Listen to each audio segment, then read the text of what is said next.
Vamos a poner nuestra atención ahí, Mateo capítulo 1, versículo 18. Vamos a ver cómo dice la palabra de Dios. Hoy quiero compartir un mensaje con ustedes que se llama "Qué bella es esa historia antigua sin vejez". Ese es el título de nuestro mensaje hoy. Qué bella es esa historia antigua sin vejez. Y ya voy a pasar a explicar el título también. Entonces todos estamos ahí, hermanos. Mateo capítulo 1, verso 18. Dice la palabra que el nacimiento de Jesucristo fue así. Estando desposada María, su madre, con José, antes que se juntasen, se halló que había concebido del Espíritu Santo. José, su marido, como era justo y no quería infamarla, quiso dejarla secretamente. Pensando él en esto, he aquí un ángel del Señor le apareció en sueños y le dijo: José, hijo de David, no temas recibir a María tu mujer, porque lo que en ella es engendrado del Espíritu Santo es, y dará a luz un hijo, y llamará su nombre Jesús, porque él salvará a su pueblo de sus pecados. Aquí el ángel, hermano, está explicando cuál es el propósito definido de la venida de Cristo. Dice que él se iba a llamar Jesús. Ese nombre quiere decir Salvador. Y dice que él salvará a su pueblo de sus pecados.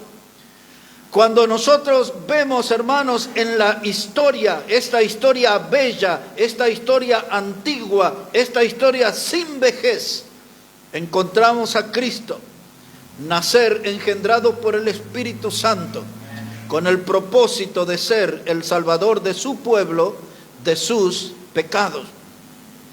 Hay un himno muy antiguo que nosotros lo vamos a aprender aquí. Y lo escribió una hermana que vivió del año 1834 hasta el 1911. El nombre de esta hermana era Catherine Hankey. Ella fue una enfermera, fue misionera, y luego de Inglaterra, su lugar de nacimiento, fue a servir al Señor al África, y allá enfermó por un largo tiempo, y en ese largo tiempo de reposo ella escribió una serie de himnos y un libro, ¿no?, que habla de esta historia. Y hay una parte de ese himno que se llama Grato es decir la historia. Son dos himnos, uno qué bella es esa historia, el otro grato es decir la historia. Dice: qué antigua y sin vejez, parece que de oírla es más dulce cada vez. Y recordando esa estrofa, saqué el título para nuestro mensaje hoy: una bella historia antigua y sin vejez. Pero hoy estamos aquí también recordando el Día de la Madre en Bolivia. Ese día es el 27 de mayo. Yo aprendí esa historia en el año 2009. Para los que conocen Cochabamba, aquí hay unos cuantos que sí conocen. Ahí tenemos el Cristo de la Concordia, ese monumento de más de 30 metros, 34 metros de alto. Y estábamos allá con un grupo de estudiantes del seminario, un pastor muy joven de 29 años de Cochabamba. Le pregunté a él a la distancia: ¿qué son aquellos aviones que surgen detrás del cerro? Y él me dijo: allá se encuentra el aeropuerto Wilstermann, y ahí está la historia nuestra de la Coronilla. Me dice: usted ya la conoce, ¿verdad? Le digo: no conozco la historia de la Coronilla. Y el pastor comenzó a explicarme un poco esa historia que a mí me impactó mucho. Eso sucedió un 27 de mayo del año 1812, en un lugar que se llamaba Pocona, un ejército casi de 4.000 soldados a cargo de Arce. perdieron esa batalla, los españoles se vinieron sobre Cochabamba. El general de ellos era de apellido Goyeneche, y todo lo que quedaba como resistencia en Cochabamba era un grupo de mujeres. Y ellos se fueron ahí a la colina de San Sebastián. Y en esa colina, en un espacio, está el lugar que se llama La Coronilla.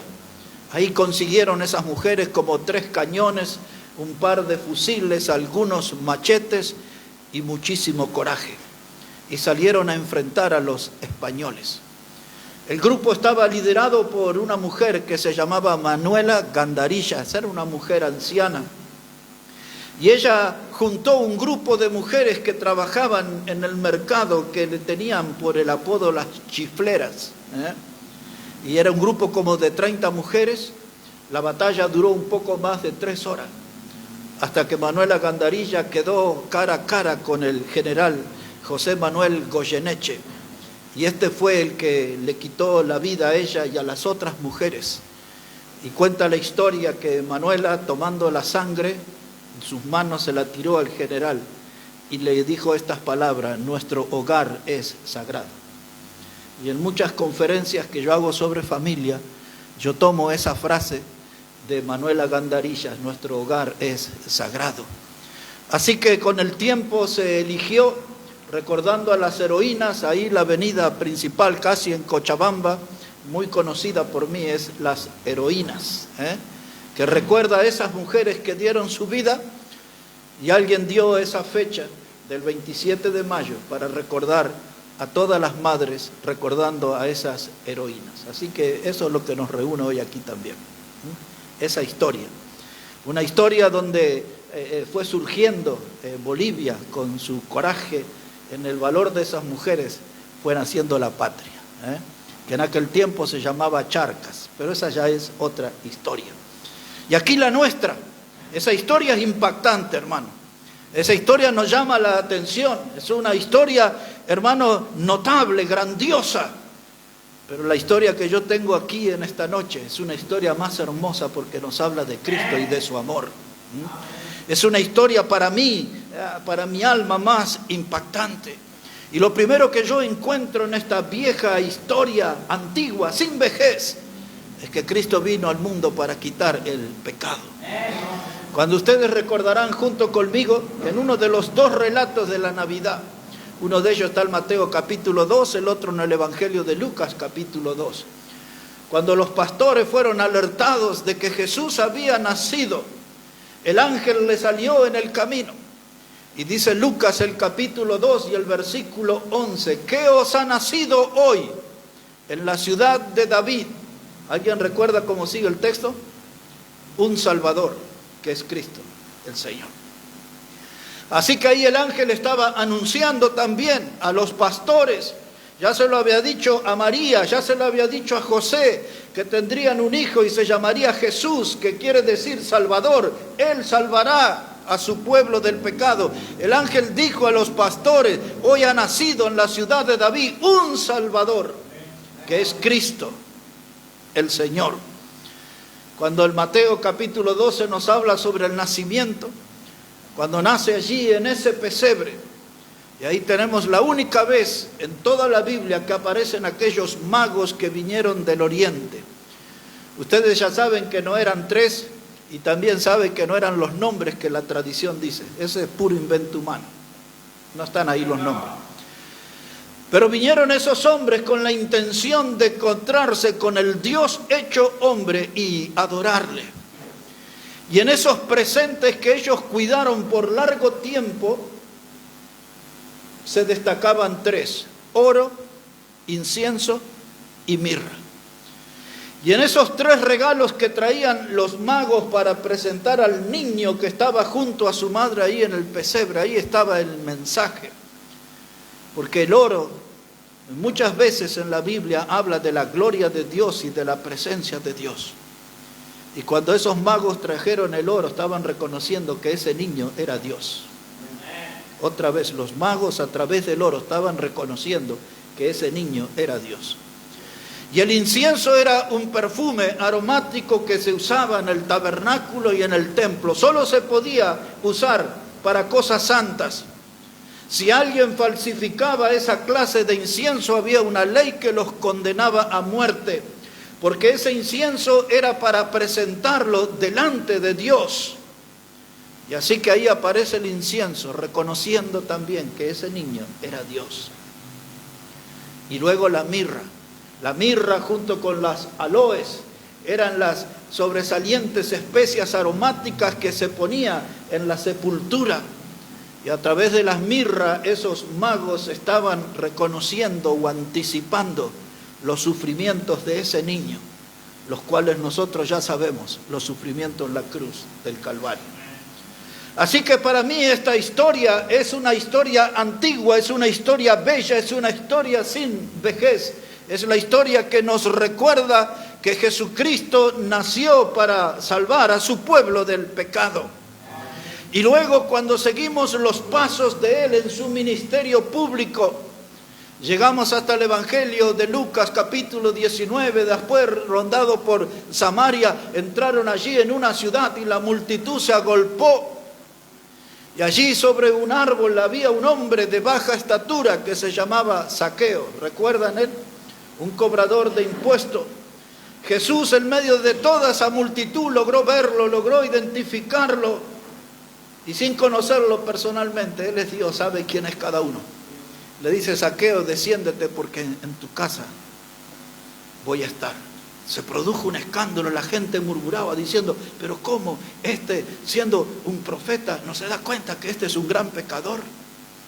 Y él entró en la casa de Zaqueo y le dijo: porque tú eres un hijo de Abraham. Lucas 19:9, hoy la salvación ha venido a esta casa. Lucas 19:10, porque el Hijo del Hombre vino a buscar y a salvar lo que se había perdido. Buscar y salvar, buscar y salvar. ¿Qué había dicho el ángel? Su nombre será Jesús. Él salvará a su pueblo del pecado. ¿No es una bella historia? Es una historia antigua, es una historia sin vejez. Busque un momento el Evangelio de Juan, el capítulo 17. El Evangelio de Juan, el capítulo 17, el versículo 1.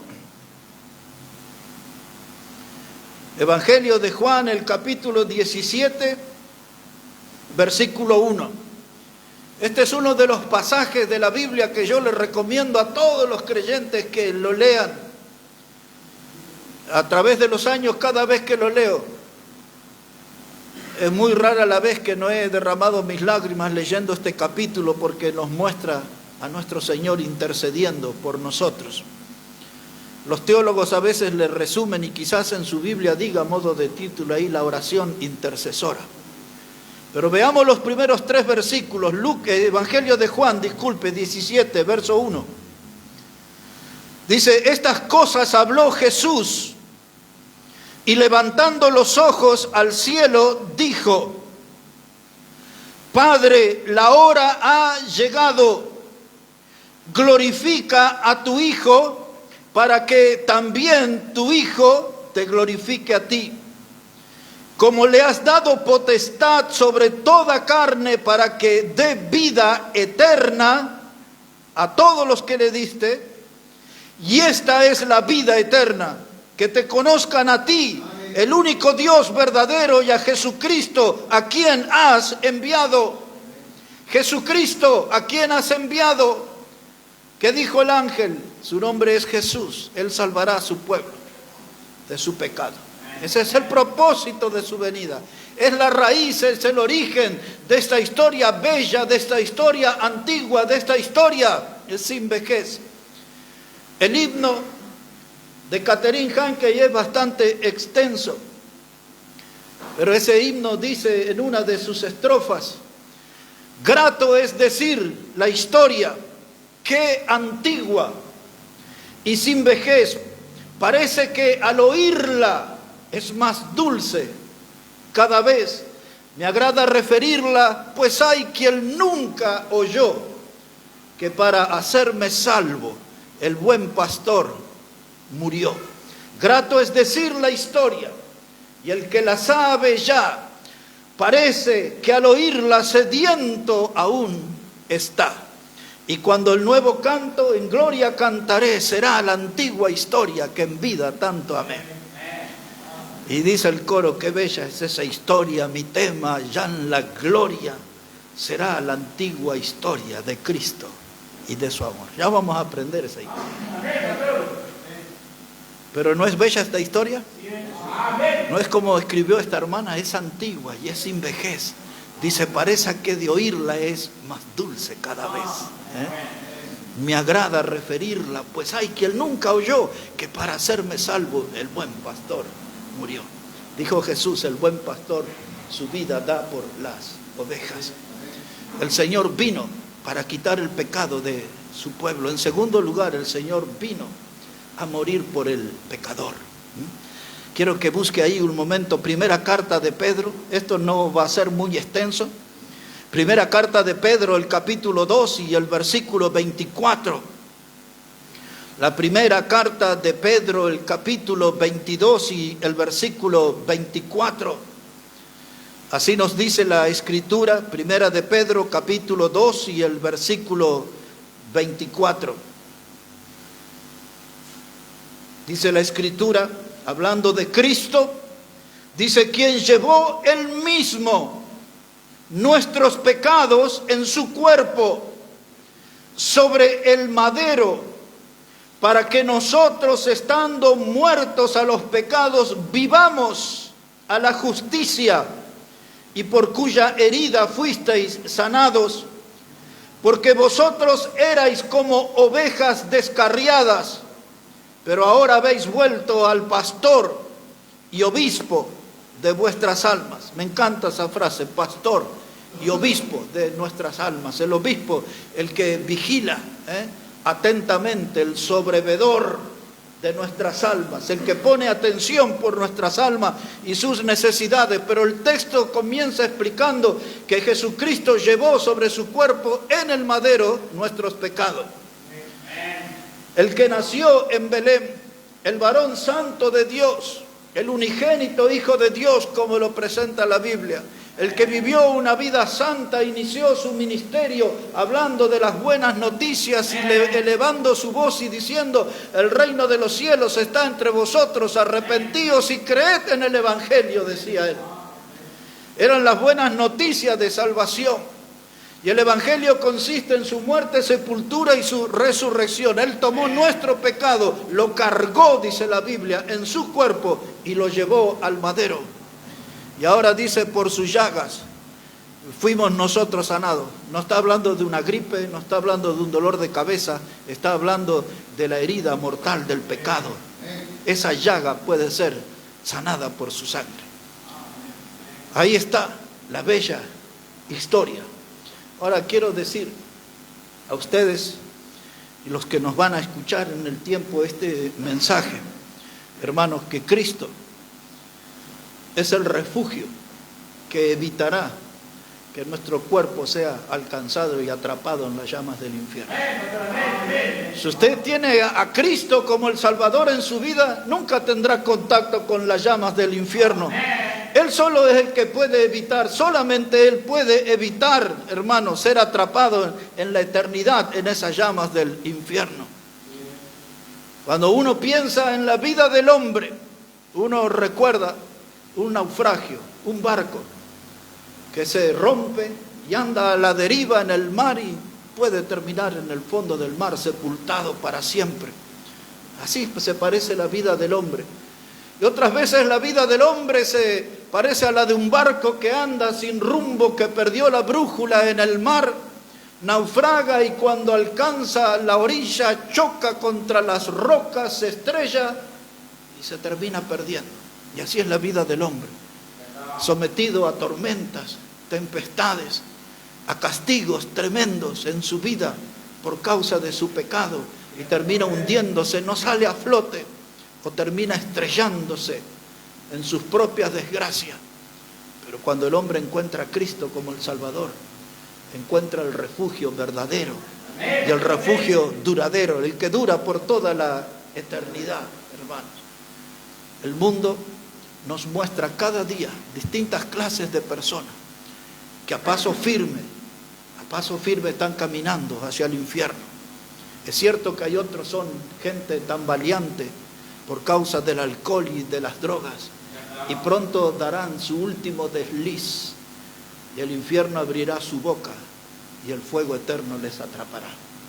Para siempre, fuego eterno es lo que le espera al pecador que no se arrepiente. Pero ¿por qué sucede eso si la Biblia dice que Cristo vino al mundo? Jesús nació para salvar a su pueblo del pecado. Pero el hombre responde con desprecio, con rechazo. Y en esta noche, la mayoría, quizás todos los que estamos aquí, ya somos de Cristo. Y si somos de Cristo, entonces tenemos que vivir una vida lejos del pecado. Si somos de Cristo, tenemos que vivir la vida que Él dijo: yo vine para que tengan vida y vida en abundancia. No hay lugar para un cristianismo triste, un cristianismo aburrido, un cristianismo en un estado de depresión, un cristianismo desahuciado. Esa no es la clase de cristianismo que Dios ofrece. Dice: yo vine para que tengan vida y vida en abundancia. A pesar de las adversidades, a pesar de los golpes de la vida, a pesar de la oposición que nos pone el diablo y sus secuaces, nosotros todavía podemos tener dibujada una sonrisa en nuestra boca. Porque tenemos a Cristo, tenemos al Salvador. Él vino para darnos vida y vida en abundante. Lo que sucede es que hay algunos varones que a veces encuentran sus Dalilas y se meten en problemas.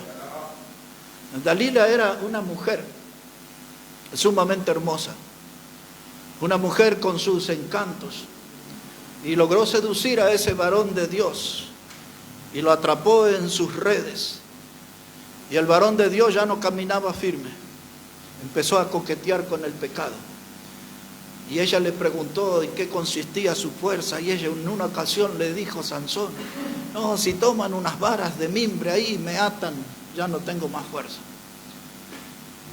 Y la mujer hizo eso y gritó: Sansón, los filisteos contra ti. Ella había cobrado plata para mandarlo a la muerte. Y el hombre con su fuerza ahí hizo un desparramo de filisteos. Y la mujer empezó ahí a mimarlo y decirle: Sansoncito, Sansoncito, ¿en qué consiste tu fuerza? Acá la cabellera, las guedejas, y me atan y bla, bla, bla. Y entonces la mujer volvió a gritar: Sansón, los filisteos contra ti. Y otra vez el desparramo del filisteo. Y finalmente, de tanto jugar con el pecado, como dice el dicho del mundo, tanto fue el cántaro a la fuente que al final se rompió. Y la mujer lloraba y le decía ahí que no me querés porque no me contás la verdad. Y él le dijo que ahí estaba en el cabello el secreto. Y él se durmió, dice la Biblia, en las rodillas de ella. Y gritó: Sansón, los filisteos contra ti. Y él dijo: saldré como otras veces. Y dice la Biblia, pero Dios ya no estaba con él. Los filisteos le tomaron, le pusieron a hacer el trabajo de una mula, de un burro, de un asno. Y le pusieron ahí a girar una piedra de molino. Y luego le quitaron los ojos. Y un día, ya entrado en copas, en alcohol, alguien tuvo la idea de traer al varón de Dios, ya ciego, dice: traigámoslo. Y dice la Biblia, para que nos sirva de juguete. El que había jugado con el pecado, ahora los enemigos estaban jugando con él. El hombre sintió vergüenza, todavía tuvo un poco de vergüenza. Él se dio cuenta cuánto había fallado con Dios. Él se dio cuenta que no vivía la vida en abundancia que Dios da a sus hijos. Él sabía que había sido un santo infiel. Y entonces le pidió a Dios el favor de una nueva oportunidad. Y Dios se la dio, el cabello comenzó a crecer. Él pidió a alguien que lo acercara a las columnas, estaba todo lleno de filisteos ahí arriba. Y allí, en el último esfuerzo, el hombre de Dios hizo caer todo eso y mató más filisteos aquel día. Todo se derrumbó, pero él también quedó sepultado bajo los escombros. Y esa es la figura. Cuando alguien que es salvo y no decide vivir la vida en abundante que Cristo le da, va a ser aplastado por el peso del pecado. Y hoy hay muchos cristianos aplastados, aún en nuestra iglesia. gente derrotada, gente de poco ánimo, gente más adicto a la pereza y a otras cosas, y usted no los ve reír, algunos que nos ríen. Hay gente que yo no he visto en tiempo reír en esta iglesia. Y no es porque son antipáticos ni nada de eso, es que ya no tienen el gozo del Señor. Ya no tienen el gozo del Señor. Pero la Biblia enseña que Jesús vino para dar vida y vida en abundante. Y si me dio una vida nueva, tengo que vivir una vida nueva. Porque la palabra de Dios nos aconseja, hermano, que en un vestido viejo no se pone un paño nuevo. Porque este va a tirar y lo va a romper. Y esa es la figura que yo veo en nuestra iglesia. Hay muchos hermanos que están queriendo unir la vida nueva con la vieja vida. Y en ese tironeo estamos viendo vidas fracturadas en este lugar. Hay que sacar los trapos viejos, todas las cosas viejas, y dejarla a un costado y disfrutar de la vida nueva en Cristo. ¿Me está entendiendo en esta hora, hermano? Menos mal, porque ya voy a terminar. Entonces Jesús vino, hermano, para dar perdón de pecados. Jesús vino, hermano, para morir por el pecador. El Señor Jesucristo también vino para dar un grito de victoria. Oh, el grito más impactante que vemos en la Biblia. Observe ahí, Evangelio de Juan, capítulo 19.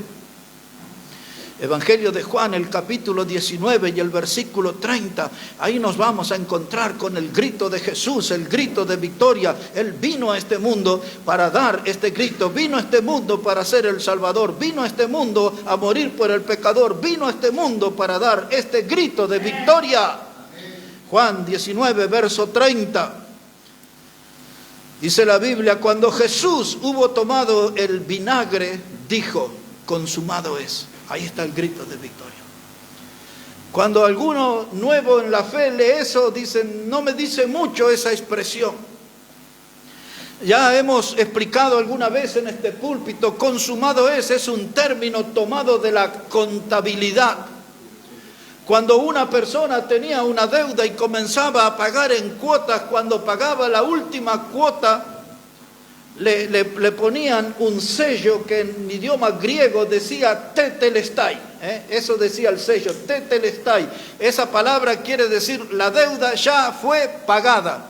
Es esta palabra, consumado es, quiere decir la deuda ya fue pagada. Jesús vino a este mundo para pagar nuestra deuda como pecadores. Nosotros hemos creído en Él como Salvador y Él fue a la cruz y murió por nuestro pecado. Derramó su sangre preciosa hasta la última gota. Dice la Biblia, el justo muriendo por los injustos para llevarnos a Dios. Jesús el justo muriendo por nosotros, los injustos, con el propósito de llevarnos a Dios y llevarnos a Dios eternamente, para siempre. Y ahí está el grito que Él vino a dar, un grito de victoria. Consumado es, la deuda ya fue pagada, la obra ya fue terminada. Ahora todo lo que debe hacer el pecador es reconocer su condición, que está perdido, que está camino al infierno, y mirar a Cristo y mirar su obra en la cruz y escuchar ese grito que dice, la deuda ya fue pagada. Y entonces tengo que venir con un arrepentimiento sincero, cargando mis pecados y ponerlos junto a la cruz y recibir su perdón. Porque en esa cruz, a los pies de esa cruz, hay una fuente de perdón y hay una fuente de salvación. Y si hay alguien aquí en esta noche que no bebió de esa fuente, aprovéchelos. Como dice uno de nuestros himnos, hay una fuente de Emmanuel, donde todo pecador puede venir y lavar las culpas que hay en él. Todo el pecado puede lavarse en esa fuente preciosa que es la sangre de Jesús derramada en la cruz. Vino a morir, hermanos, por el pecador. Vino para salvar a su pueblo del pecado. Él vino para dar un grito de victoria. Y por último, hermanos, Él vino para mostrarnos el camino al cielo. De memoria, recordamos el Evangelio de Juan 14:6. Él dijo, yo soy el camino y la verdad y la vida, y nadie viene al Padre si no es por mí. Nadie puede ir a Dios si no es por Cristo. Él vino para mostrarnos el camino al cielo. Y una vez que encontramos ese camino, miren lo que sucede. Último texto, aquí terminamos. Primera Tesalonicenses, capítulo 4. Primera Tesalonicenses, capítulo 4. Rápidamente nos ubicamos en el contexto cuando habla del arrebatamiento de la iglesia, donde el Señor Jesucristo dijo: no quiero que ignoréis acerca de los que duermen, porque Dios traerá con Jesús a los que durmieron en Él. Todos los creyentes que ya han salido de esta vida, el Señor Jesús le traerá en ese día. Y mire cómo dice ahí, 1 Tesalonicenses 4, verso 16. ¿Cómo será ese día? Escuche con atención, 1 Tesalonicenses 4, verso 16.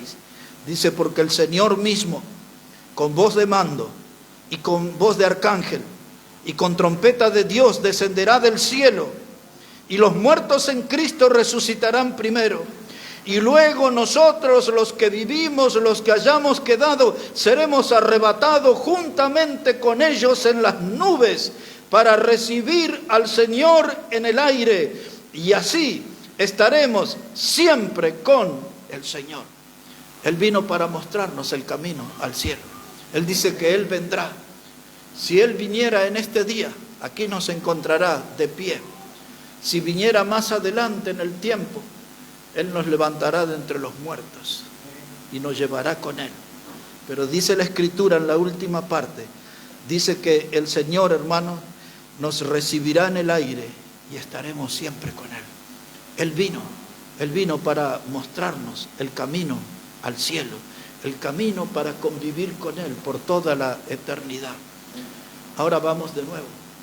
Es una antigua historia, es una bella historia, es antigua, sin vejez, siempre tiene su frescura y siempre tiene su ternura. Es la historia más maravillosa que nos habla del amor de Dios mostrado a través de su Hijo Jesucristo. Qué bella es esa historia.